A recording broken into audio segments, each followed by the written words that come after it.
Hello guys welcome to my mini blog. आज चाहिँ मैले घरमा बसी चाहिँ मैले आज के सोचमा पुगेँ भने आज म आलु परोठा बनाउने सोचमा पुगेँ। टिकटकले मलाई आलु परोठा बनाउने सोचमा पुऱ्याइदियो। अनि त्यसपछि मैले सुरुमा पिठो मुसेर भएपछि चाहिँ मैले आलु बोइल गर्न छोडिदिएँ।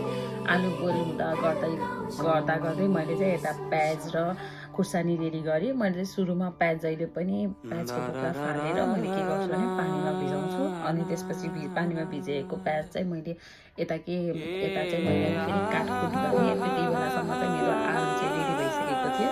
आलु चाहिँ धेरै नै रेडी भइसकेको थियो, फ्याट्टै फैलिसकेको थियो। अनि मैले आलु रेडी गरेँ, आलुको टुक्रा फालेर मैले रेडी गरेँ।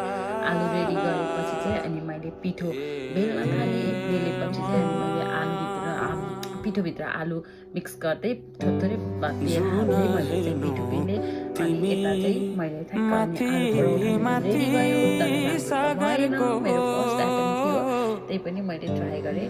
होप नेक्स्ट टाइम चाहिँ मेरो आलु परोठा चाहिँ राम्रो पनि हुनेछ। मिठो चाहिँ तर मेरो फर्स्ट आइटम चाहिँ अब अर्कोचोटि बनाउँदा चाहिँ योभन्दा चाहिँ राम्रो हुनेछ। सेप पनि राम्रो त भएन। यति नै हो साथी आजको ब्लग मेरो। Thank you for watching. Have a nice day. Bye-bye.